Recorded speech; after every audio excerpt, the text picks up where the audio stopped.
Mm, mm, mm. Watch later.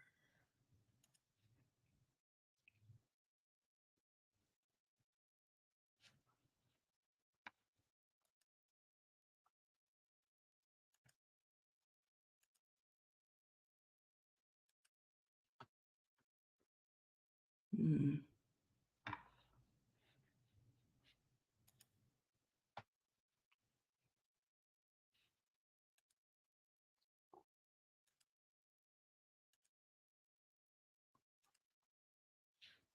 mm,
I'm an agency and I'm trying to be responsible.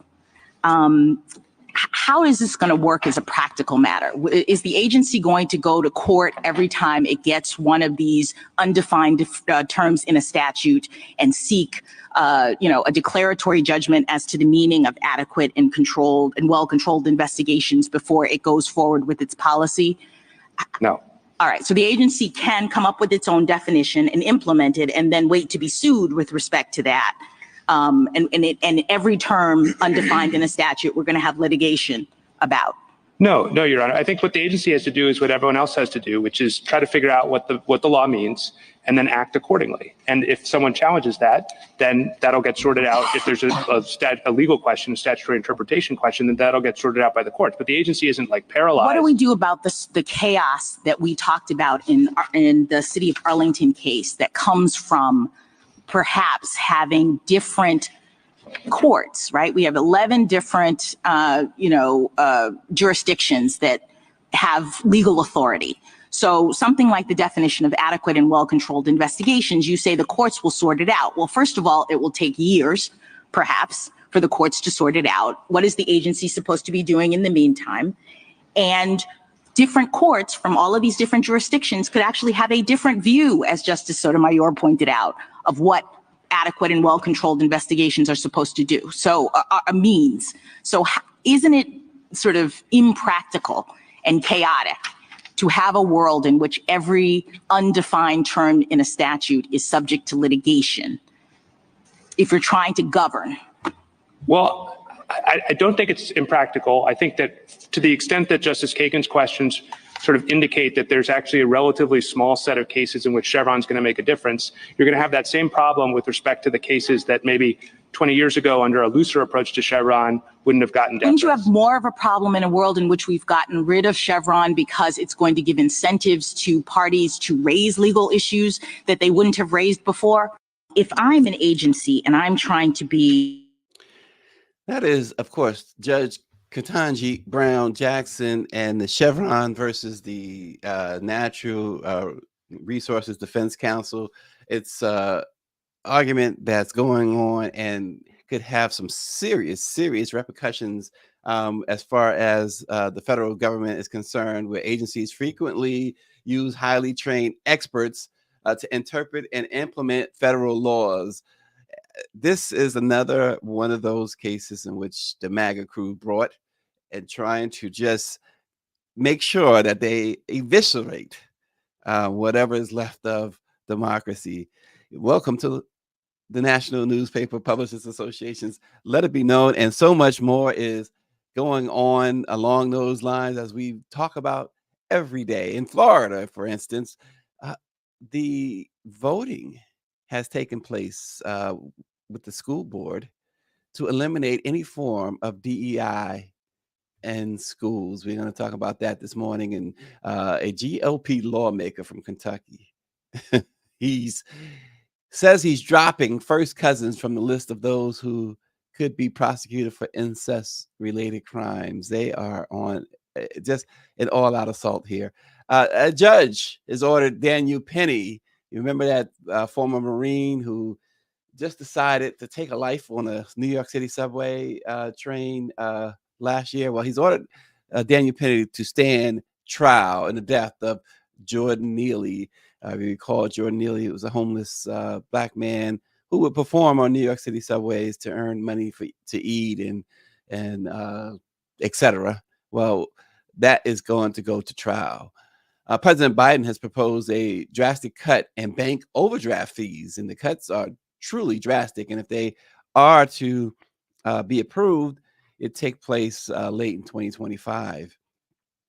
Also, the Sentencing Project released the final installment in a 5-series report presenting the key driver of disparity in imprisonment, which they identified as laws and policies that exacerbate inequality and disproportionately overburden communities of color. No kidding, right? No kidding whatsoever.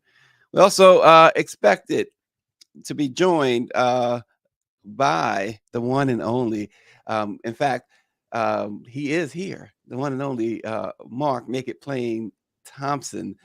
Mark, amid a chaotic political landscape, rising threats against the African Americans, challenges in preserving Black history, and the pervasive issue of misinformation and disinformation targeting people of color, we're going to talk to the one and only Mark Thompson this morning about that as well. But Mark, we're going to start down in Florida. The Board of Education has passed regulations limiting the use of public funds for diversity, equity, and inclusion programs, activities, and policies in the public college system. The board defines DEI as any program, campus activity, or policy that classifies individuals on the basis of race, color, sex, national origin, gender identity, or sexual orientation, and promotes differential or preferential treatment of individuals on the basis of such classification. Of course, we know, Mark, that DEI professionals, are those who know DEI, is defined in a different way. And it's really aimed at correcting inequities within an organization for marginalized groups. Mark, this all-out assault, we talk about assault on American democracy. There's been an all-out assault on people of color, marginalized people. Where's Florida eventually going? And is anybody going to stop them? Well, first of all, good morning. Florida is gone. It's not going anywhere. It's already gone. It's been gone for years. And this is why this year is so important. Donald Trump and his Supreme Court appointments enabled the striking down of affirmative action, and therefore the striking down of DEI, which is very extreme, which really also doesn't have anything to do with affirmative action. But I mean, it's caused really a carpet bombing of any and everything that has to do with diversity, equity, and inclusion. Right. DeSantis is, I think he thinks he's still running for president. He's not going to be the president. If Donald Trump dropped out of the race today, DeSantis still wouldn't be the president.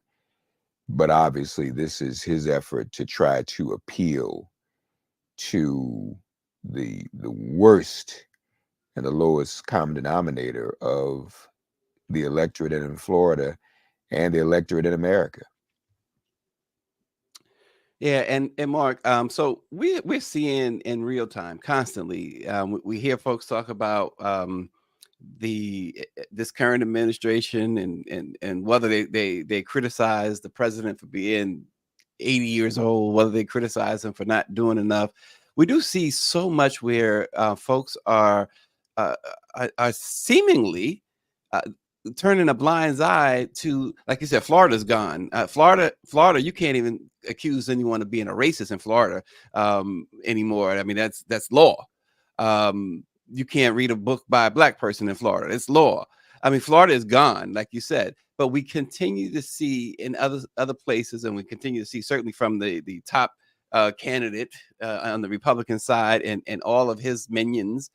We continue to see this. It's no longer what we call it. This it's no longer dog whistle. This is like straight up. This is the deal, and y'all just gotta swallow it. Yeah, and again, DeSantis is what he's really trying to do is be Donald Trump, be more racist than he is, try to get attention, try to appeal to his base, the Trump base, in case he has a shot at the presidency. But I just don't think that's realistic either. And obviously, too, he wants to stay in office in Florida, and there is this element in Florida that is terribly racist, terribly Trump country, and that's pretty much his agenda. But we saw what happened in Iowa. I mean, it didn't work there. Right. I don't know at what point people realize that the majority of the country is not really interested in going back to the 1800s. I don't know what it'll take for these people to realize that, but they should probably hurry up and do it. Well, but it seems that's just the point, though, right? There's a faction who believes that they can take this country back there. Yeah, it's what, a fourth of the country. I mean, what is it? I think a fourth of the country identifies, not even a third, a fourth identifies as Republican. Mm-hmm. That's 1/4. 3/4 of the people don't. And so if only 1/4 is thinking that way and believes that, then what do we have? We have a minority of people who, well, we don't have to go back as far as 1800. Mm-hmm. Apartheid was later than that. You know, in the early 1900s, maybe as late as 1940. That's where they're headed. That's what they want to happen, and that's just not. They're not voting, Mark, for DeSantis. Obviously, DeSantis can't carry Trump's water when it comes to the vote. You're right. You're 100% right. He's not the only one that's trying to be more racist than Trump, to show that, or as they say, more to the right of Trump. But you still, I keep going back, and maybe this won't be the case this year, but I keep going back to 2020, and while we know, Trump lost to Biden, he still got 75 million votes. Why? I mean, how do you in other countries? I saw an article, for instance, Mark.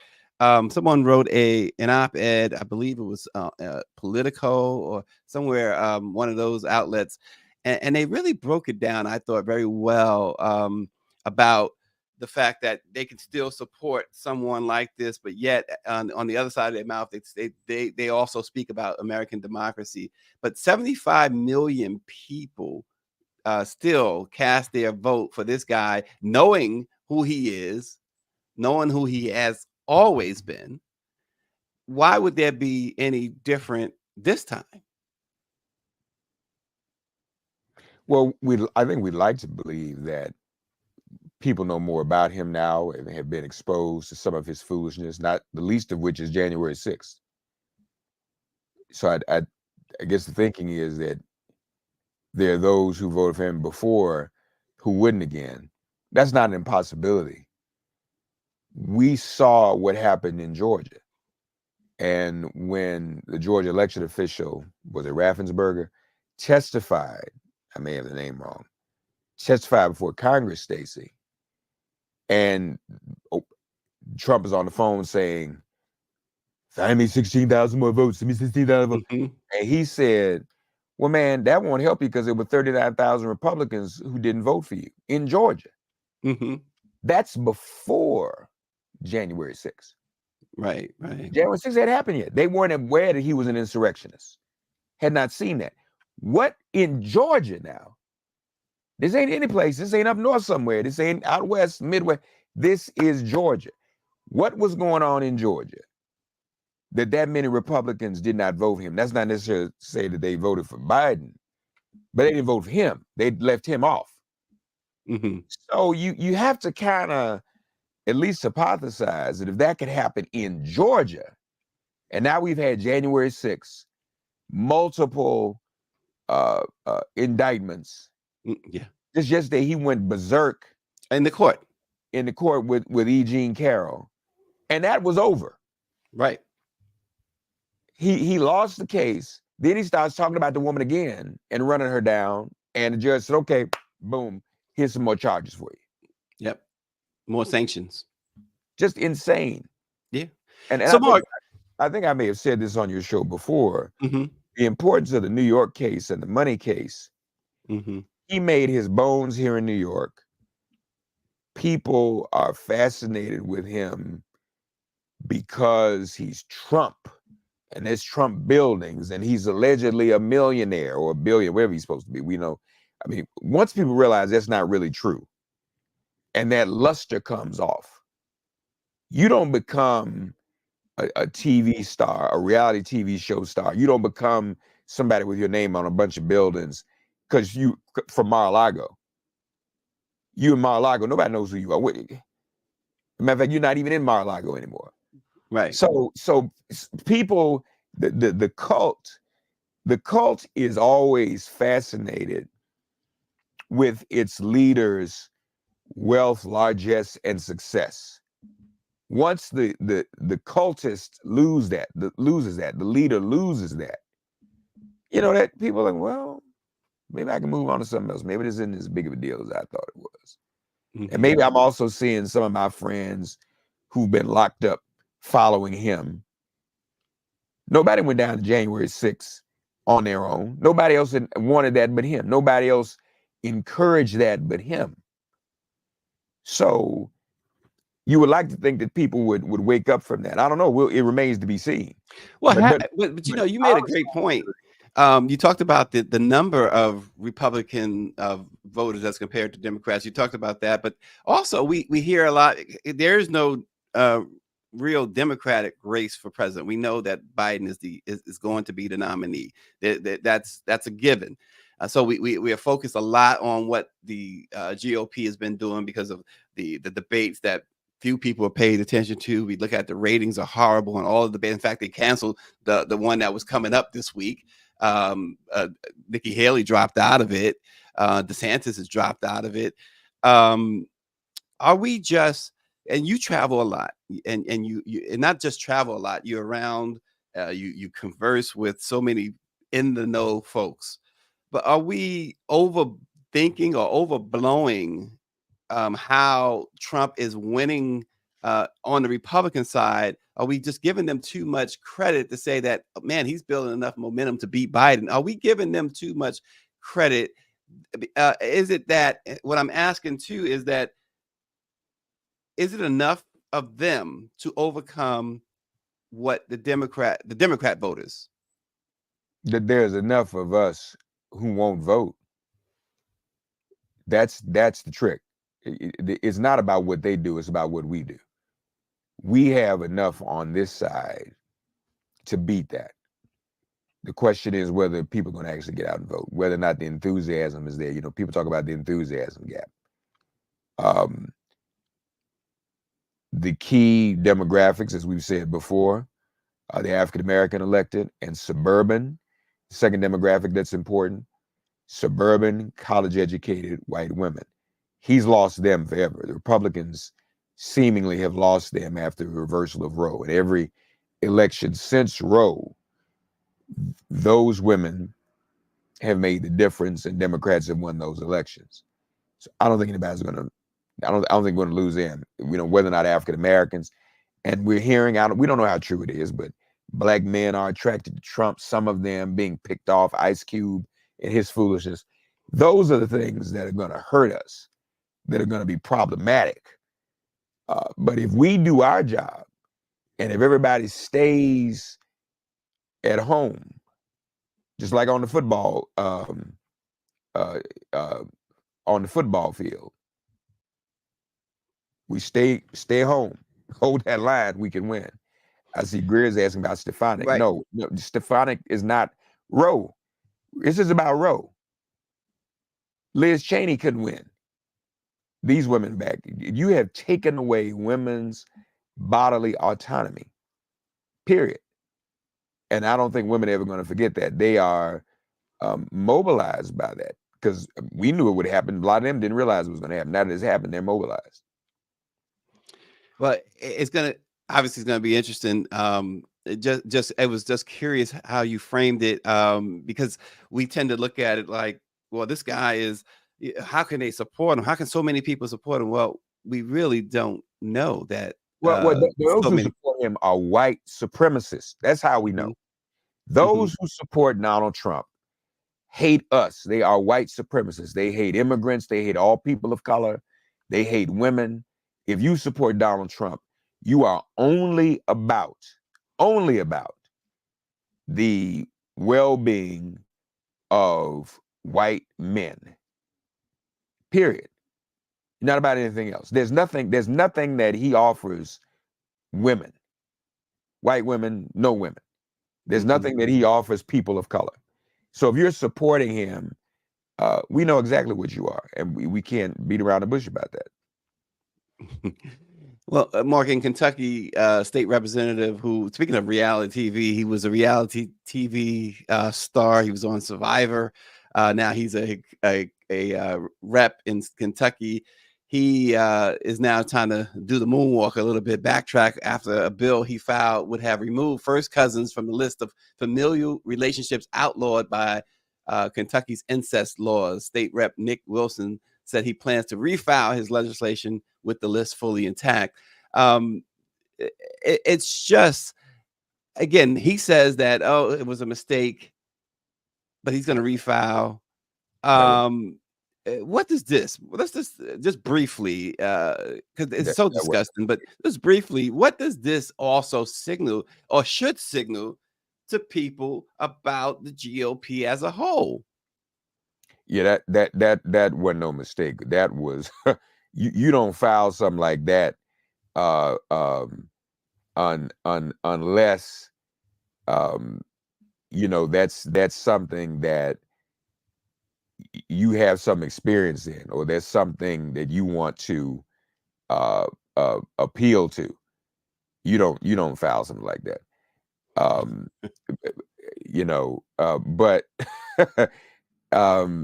But that's the illness, and that's really an embarrassment for someplace like Kentucky, obviously, because in Kentucky,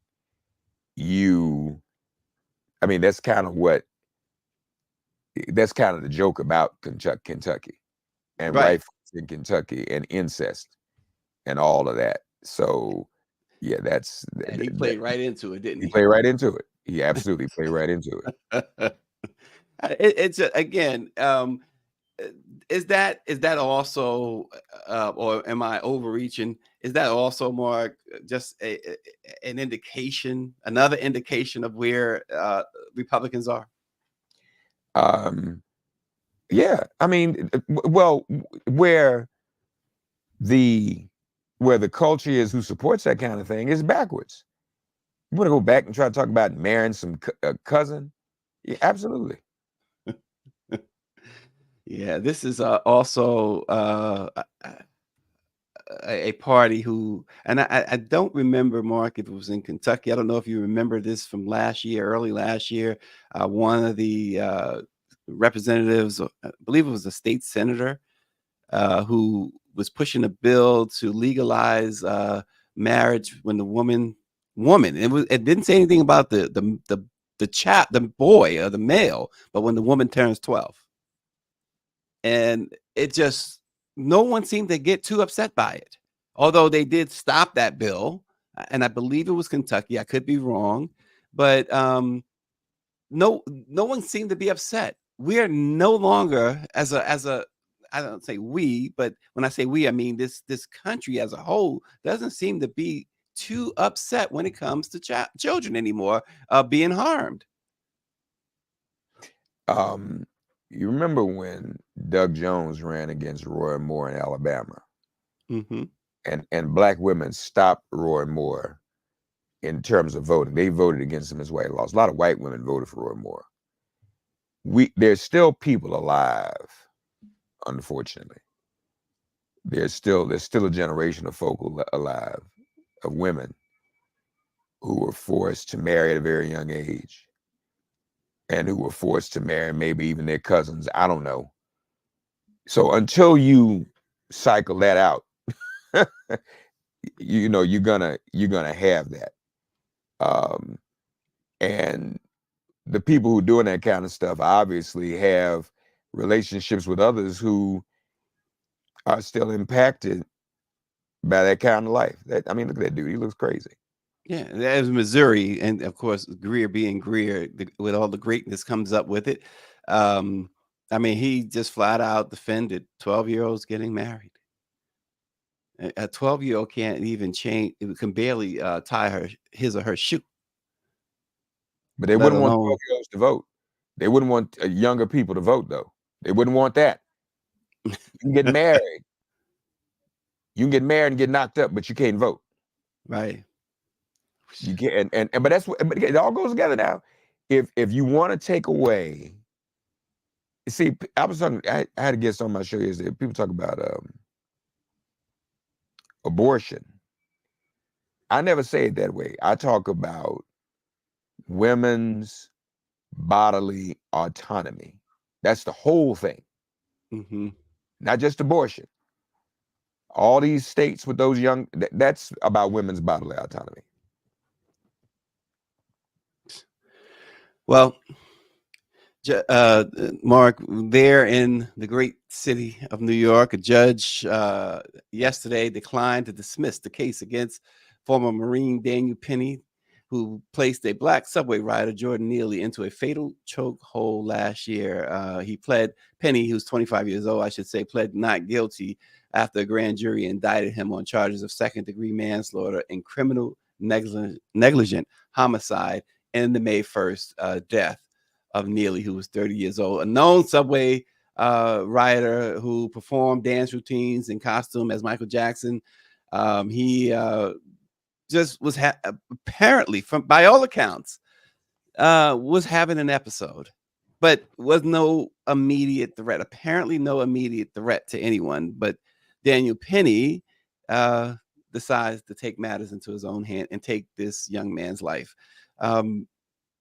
It reminds me, Mark, and I know you know it well, and many of our viewers will remember. It just brought to mind anyway, not necessarily reminds, but brought to mind Bernard Goetz and the so-called vigilante, subway vigilante. In that case, those 4 young men or 3 young men that Bernard Goetz shot, people at that time at least were ignoring the fact that those guys were running away and he shot them in the back. Right. There was no threat to him. Daniel Penny, Jordan Neely did not pose a threat by all accounts to Daniel Penny. Yeah. This is an important case. You just showed on the screen the picture of Daniel Penny getting out of the SUV, and he's riding around town in SUVs with attorneys and being treated like he's some kind of a MVP. That is despicable. Why is he even being celebrated? He ought, even being celebrated. We know now to say that maybe it's good he's in an SUV and not riding the subway anymore, so he doesn't choke somebody else. Yeah. But it's Black Lives Matter. No, to people like Daniel Penny, they still don't. And so I know the judge. He was trying to get out, but he can't. There was no justification for this. other than, again, Daniel Penny being white, and people think that's justification enough to kill somebody, but it's not. You took the life of another human being, an innocent human being. Who do you think you are? You are not the police. You're not law enforcement. You're not a mental health professional. Mind your business, people. Mind your business. Wade Whitfield is asking Mark, what about the other men who also restrained him? Are they being charged as accessories? The short answer is no. I haven't heard of any charges being launched against anyone else on that subway. Yeah, I haven't heard of that either, honestly. Yeah. No. And turning our attention to back actually to the Biden administration, President Biden yesterday proposed a new rule, Mark, that could limit bank overdraft fees to as little as $3. The regulation, which was unveiled by the Consumer Financial Protection Bureau in tandem with the White House, could cut billions of dollars off of what banks earn from overdraft fees. Some banks charge as much as $39 if you are overdrafting your account. And so the president wants it to be no more than $3. How important is this legislation? People tend to not pay attention to these type things, Mark. But how important would you say this proposal is? Well, first of all, the real, you asked the wrong question, Stacey. If it was that easy, if a president could literally just do that, what has taken so long for that to happen? That's a real question. That's a question everybody be asking. Everybody whether worry about, well, I don't know, and folks not being mobilized. Wait a minute, this always been $30 some odd dollars. Yep. You mean you could literally just change that with the stroke of a pen? Nobody knew. That's what nobody knew. But you're right. These little things that Biden is doing are very, very important. They're significant. Even something like this, nobody knew or you could even do. He's doing things that you never knew a president could do. But it is not moving, unfortunately, the enthusiasm gap. And I don't know, I don't quite know why that is. People just aren't motivated yet. I think it's too early. Is that what it is, Mark? Is it too early? I think it's early. I think people are, and I have a colleague in another organization, a nonprofit, and they've been having some fundraising challenges. And when she talked to some of the advisors, there's this new thing going around. I have to look more into it, but it's called engagement fatigue. And people aren't as engaged at this moment in time right now. That was the explanation that this expert gave. So I think that's where we are. I think that's what we're dealing with right now. Biden's other challenge, as we saw in South Carolina, is the war. Yeah. And people are really disengaged with him because of that. He's got to figure out a way to get that from around him. And obviously it's too late to do that unless he stops the war, period. Right. He's got to stop. You notice in South Carolina, when the protesters spoke up, he didn't really ignore them. He said, I mean, I'm paraphrasing, I don't remember exact words, but he said, I don't know if Greg can pull that clip real quick, but he said, I'm trying to do the best I can. And I think they get it, that they're not helping. And then there was a story, might be easy to find this, Greer, where Biden told no good Netanyahu, I'm your ally, but you might cost me my election. And Netanyahu said, I don't give a damn. Right. So I think that's the greater challenge for Joe Biden, trying to get disconnected from that, trying to shut that down. I think that's important. I mean, I think part of his administration started out old school, thinking that the Jewish electorate would make that much of a difference and would be with this bombing. But I think we now even have a majority of Jewish Americans, 70% whom vote the same way as Black people do. 70% of the Jewish community in this country, 90% of the Black electorate in this country vote the same way. So that says something. So yeah, I think that's what we're up against. Yeah, and he inherited a system which it seems that every U.S. president inherits it, which is this: you got to, regardless of the situation, at all costs, you have to stand with Israel. And what, for good or for better, for worse, you have to stand with them. They're our Middle Eastern, not just allies, but Israel is more, American presidents, American regimes, if you will, seem to view Israel more of family than any other ally.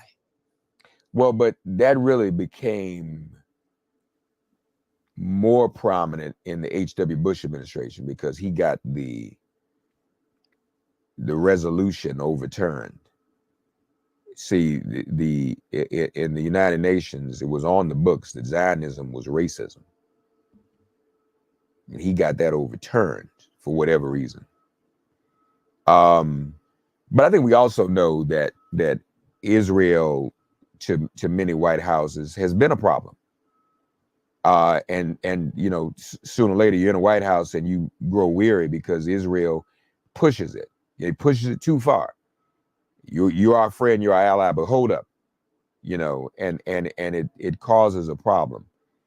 That's also been the case as well. Now, is any White House going to speak out in an outspoken way against Israel policy? No, they're afraid to. Well, they were, considering the electorate, but things have changed, and there's a new generation here, and I don't think, and that's why I'm saying that this new generation changes everything. Mm-hmm. You're not likely to find, again, let's keep it with that important demographic: suburban, college-educated white women. You're not likely to find that demographic fighting to restore Roe, standing for women's bodily autonomy, and yet at the same time blindly supporting what Israel is doing right now. Even if you started out October 7th, but now wait a minute, where are we now? They tried to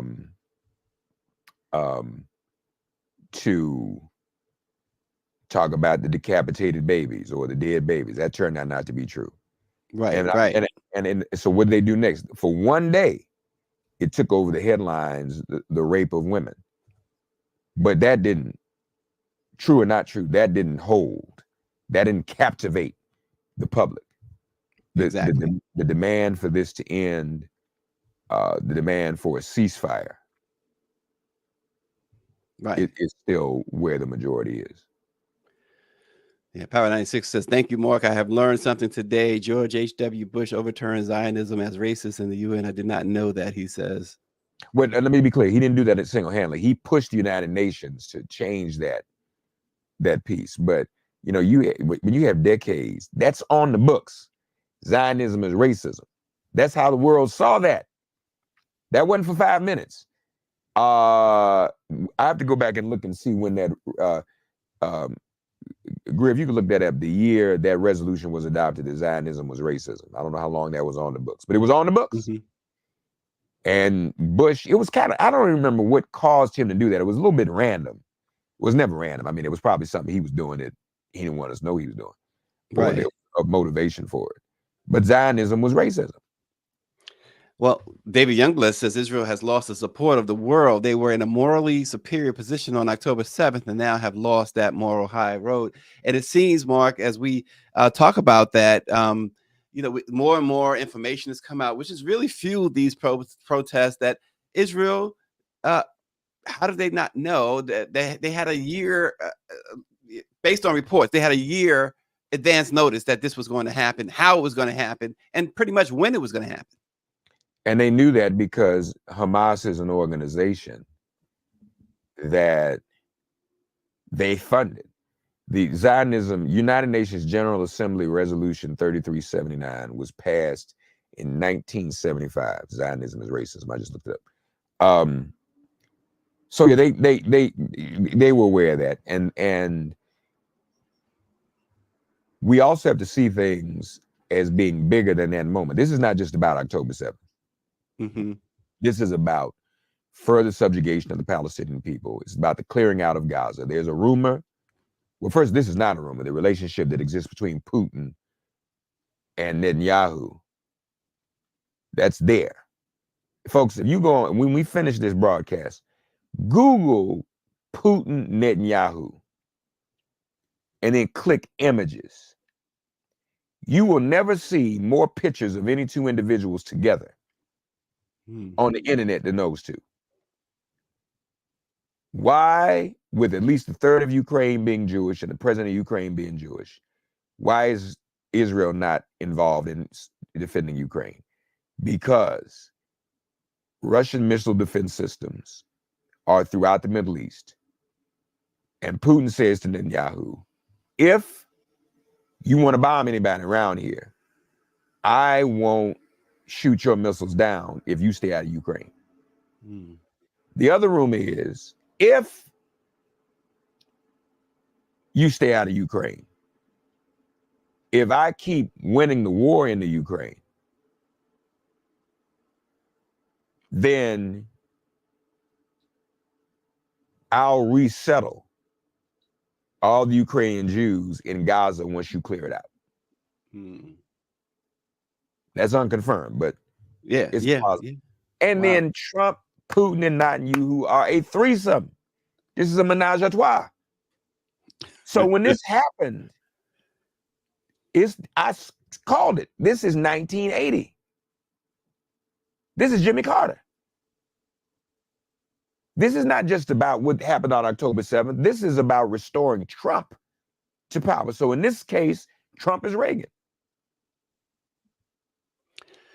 Wow. Reagan had the Ayatollah and them keep the hostages to prevent, people get it twisted. That wasn't an October surprise. They were trying to prevent the October surprise of a hostage release or rescue.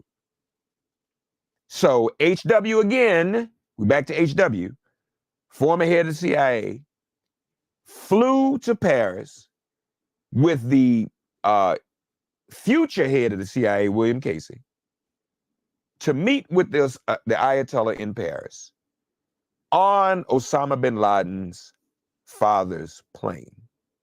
We lost a couple of years ago the Newsweek journalist that uncovered a lot of that, Robert Perry, P-A-R-R-Y, great man. And he was the one to document the role the Reagan administration played in keeping the hostages in Iran so that Reagan would win the election.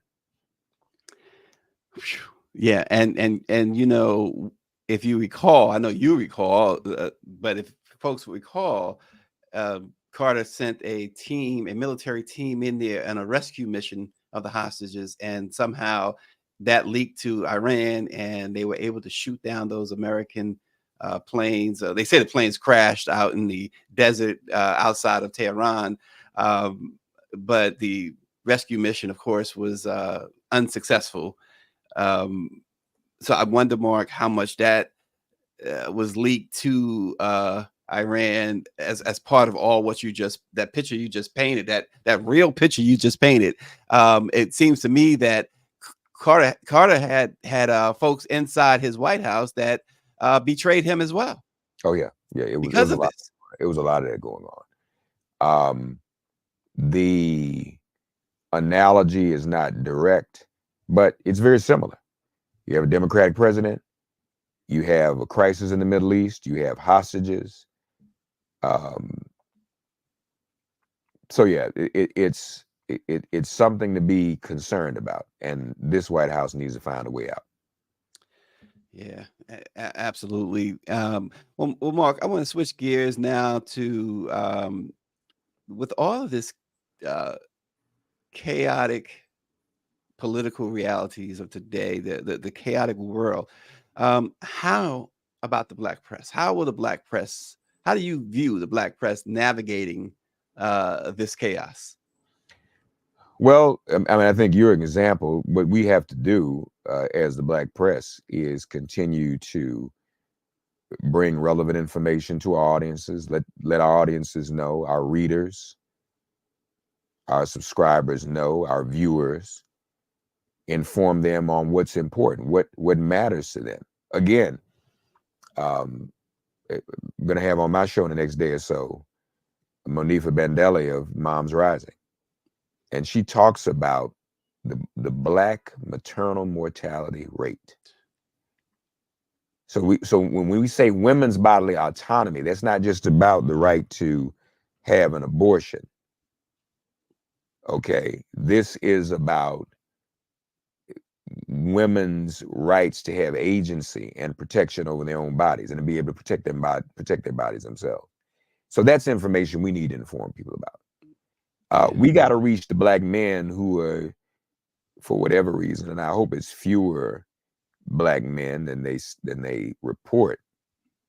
But we can find that out ourselves. We've got to do our own report. We've got to talk to our own community and ask about black men who want to go in the direction of Ice Cube. What is that about? What is it about Donald Trump's swagger that attracts you? Because if you attracted that, you would have been attracted to the master on the plantation. Period. That's what that is.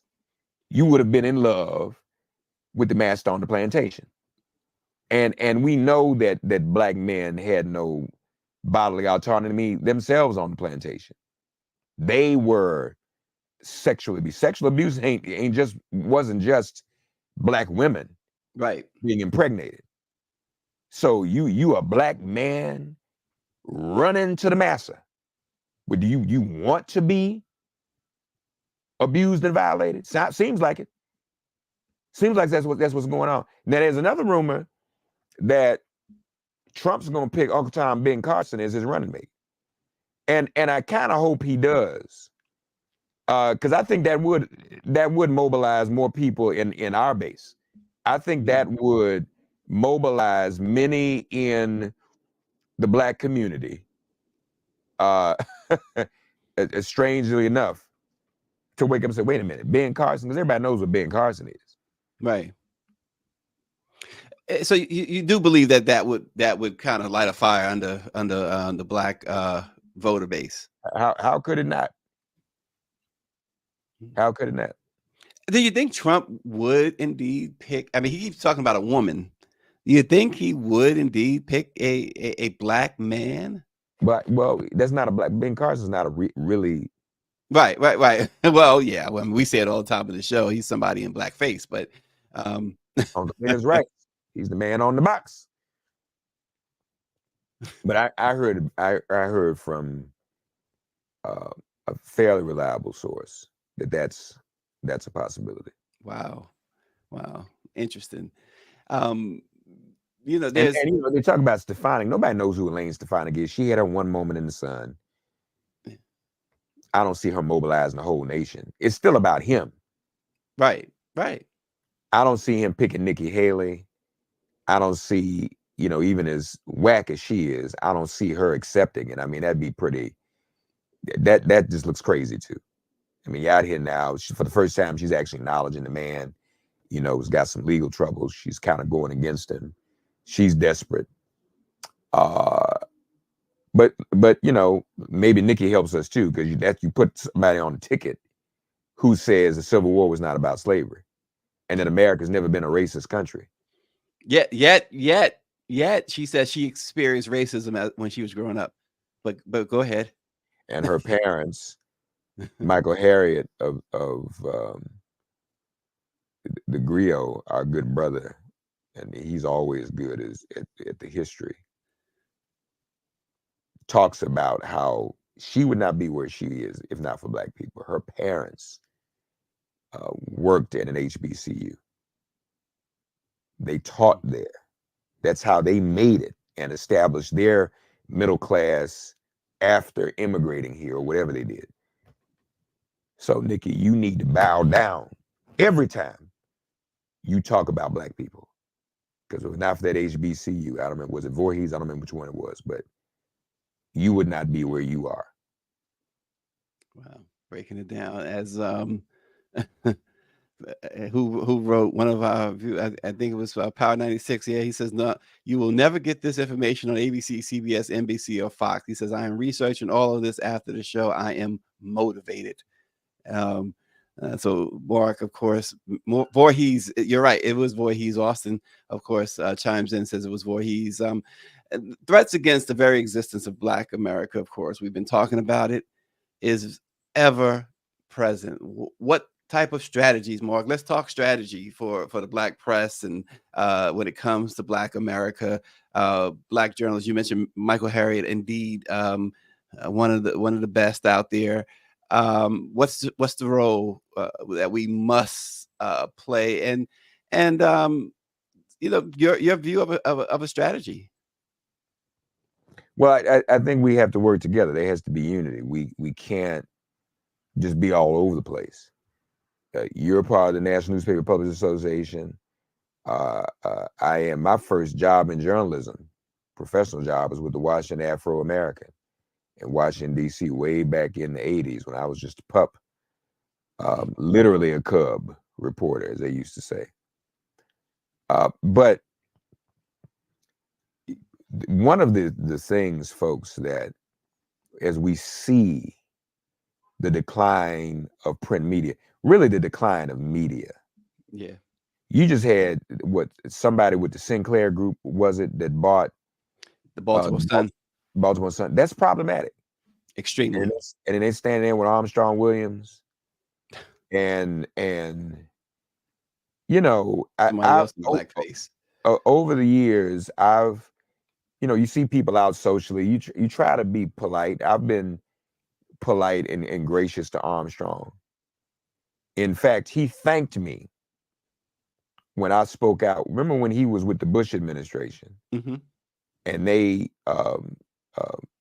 cut him off. And I said, this is what happens. This is the lesson. He was expecting to be attacked. I didn't attack him. I said, but this is the lesson of when you get in bed with those people. They will jettison you. And that's what they did to him. So the demise of real news is happening in two ways. You got right-wing organizations and right-wing people taking over news departments, taking over local TV news, packaging not any more local stories, but national stories that play to the right wing. Right. Then you also have people moving away from print and going digital. And so one of the things that I've been asked to do, it's ambitious, we'll see, but we've got to help the Black press become more available to a newer generation and a large generation through this digitization. And so that's what I hope to be able to help the NNPA do. Those who are holding on to print, I mean, that's okay for as long as it can last. But it is, it is a dying piece. It's like everything else we've had. We've lost the power, really, of in many ways, of Black Talk Radio to syndication. Right. Right. And I'm not saying to put anybody down in particular, but I mean, that's just the reality. And I was there when that happened. I saw that happen. I was on WL in Washington, D.C. People also got away from AM radio. That's where Black Talk Radio lived. So you have to adjust to the times. And I think that that's what the NNPA has to do. And I think the NNPA, for those who don't know the NNPA, that's how many, most people don't even know there's 200 Black newspapers. Yeah. Yeah. But Mark, how difficult though would it be to preserve the Black press, Black history, as well, is all intertwined, if MAGA returns to power? So I don't know that it would be that difficult. So some of the media who don't even necessarily support MAGA, I'm talking about the corporate media, mm-hmm. they want MAGA back because that's when they made their most money. Mm-hmm. But you got Trump running around talking about taking licenses from CBS and ABC. Yeah, but that's what they want. We'll always be relevant because there'll always be a reason for us to stand up and fight and defend our people. So I don't think he's a direct threat. I think we have to realize who we are, and we have to remain a threat to him and to white supremacy. I think that's our calling. Well, and that's probably the white supremacy part is probably the biggest threat. I mean, do you see it as the biggest threat? White supremacy is the biggest threat in the world. I mean, it's the biggest threat to everybody. Yeah. I mean, that's just the reality of it. And you mentioned too something that it's not a unique thought, but it's something that continues to come up but never seems to happen, and that is this whole unity piece. How do we get there, Mark? I mean, what needs to take place? I have on this program the last couple of days when looking at the big picture and what's at stake. My feeling on it is that there's always differences in families, there's always differences in groups, but my feeling is that you need the Black press, the Byron Allens as well, the Sharptons, the NAACP, the Ben Crumps, and all to get together at a table and bring all of the concerns together and take it from there. Attack the threats from there, because without unity, it's just never going to be fully defeated. Well, I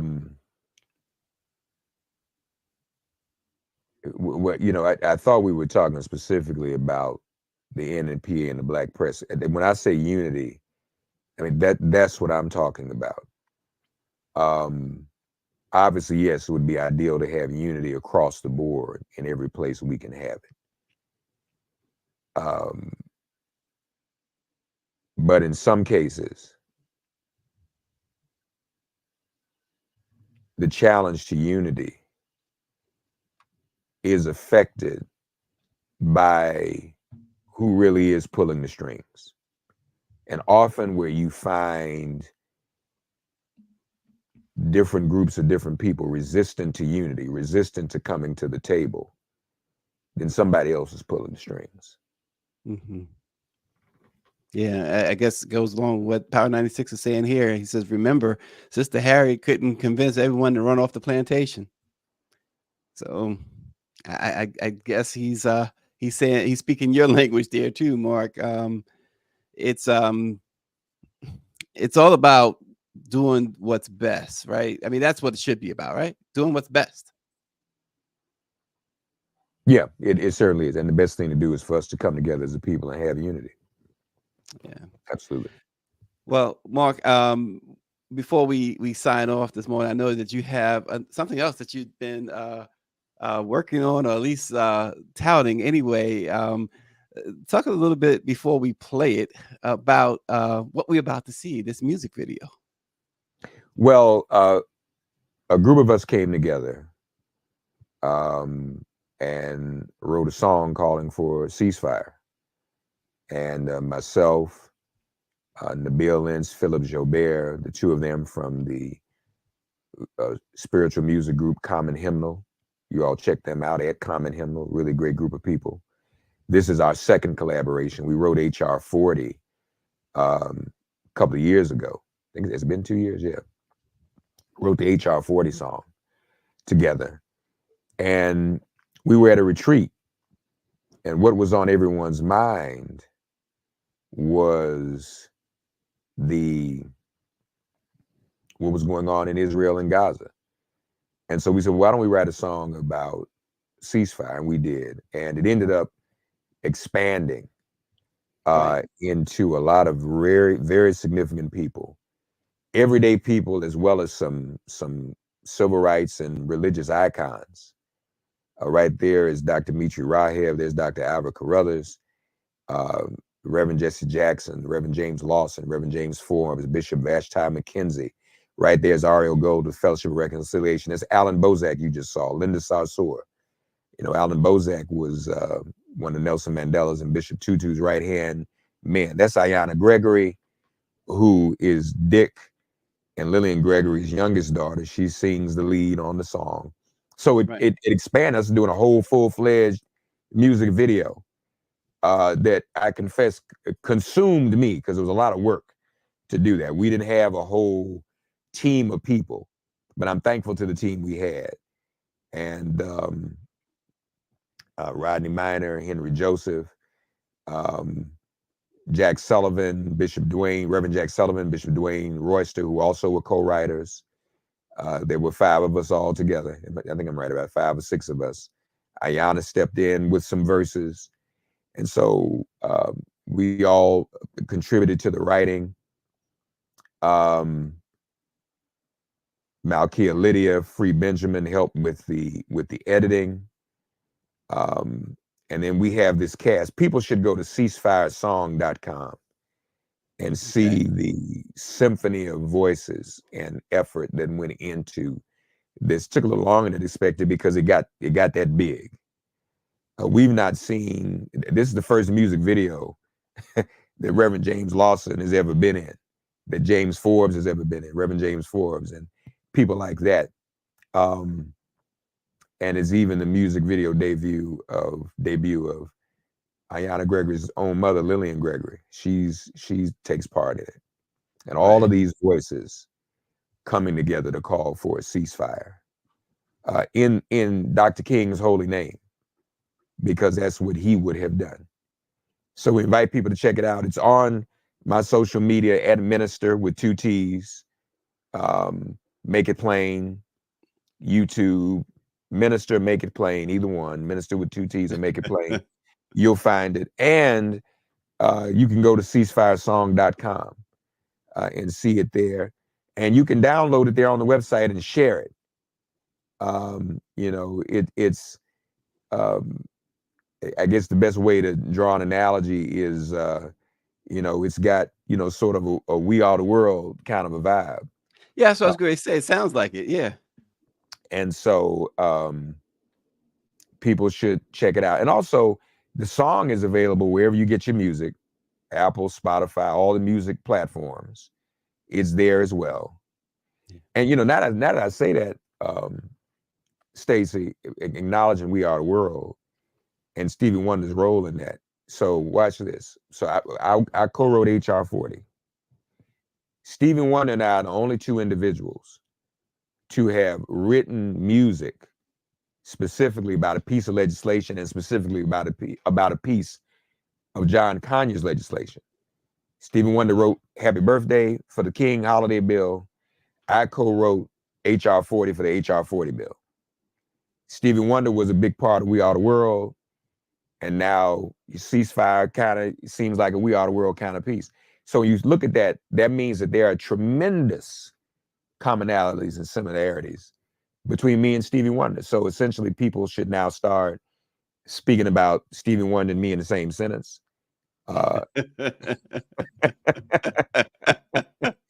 what I tell everybody. So when you say Stevie Wonder, you say Mark Thompson, same thing, you know, musical genius. No, but if people go check out ceasefiresong.com and ceasefiresong.com. and you can download it there, share it, go to wherever you get your music platforms, and download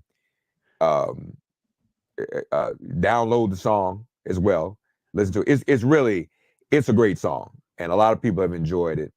The ending is very powerful. We did a very complex counter melody, and you know, we shout out our brother Face, one of our mixing engineers, Derek Winkley, one of the producers, Malcolm Duplessis of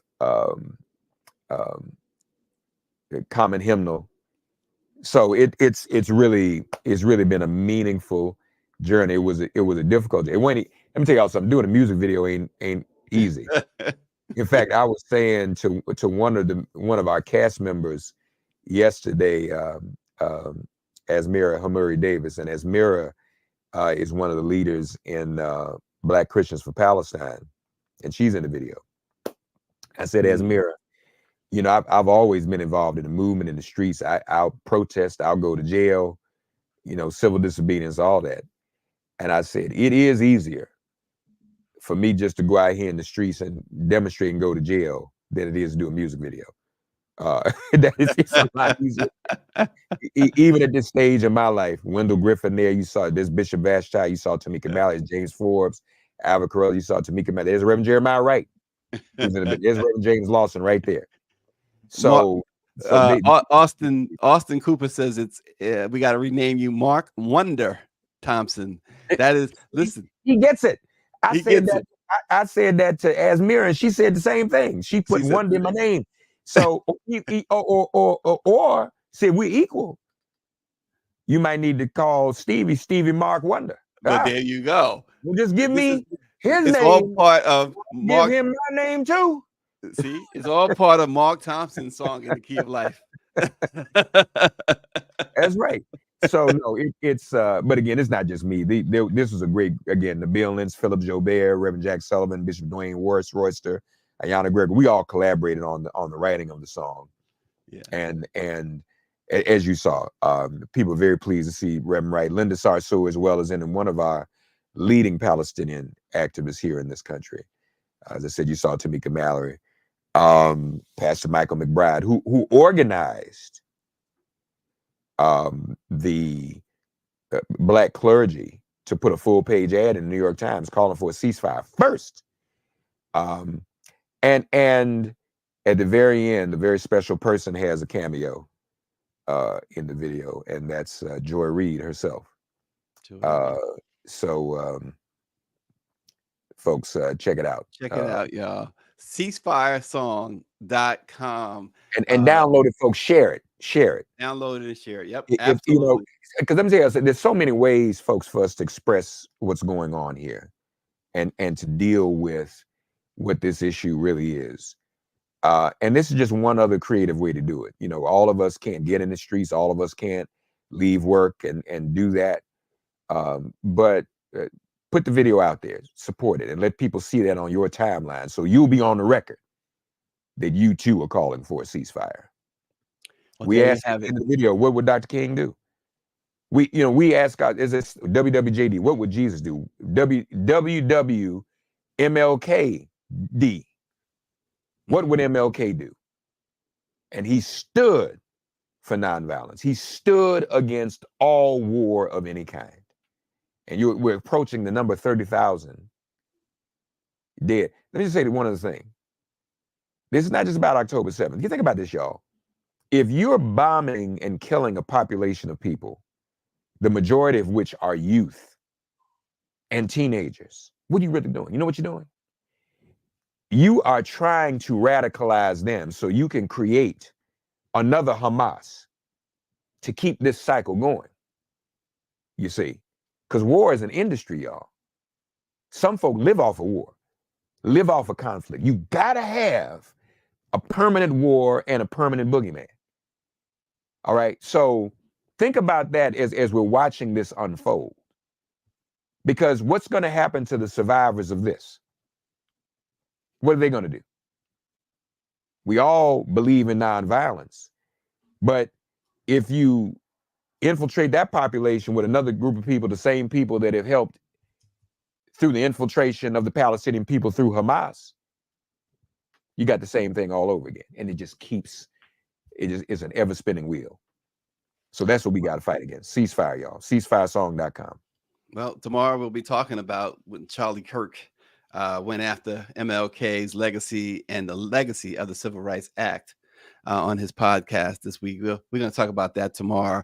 Mark, Make It Plain Thompson. Check out him on a regular basis, but certainly ceasefiresong.com. Check that out as well. Mark, we appreciate you getting up this morning and joining the Black Press's Let It Be Known. Thanks a lot. And thank you all for watching.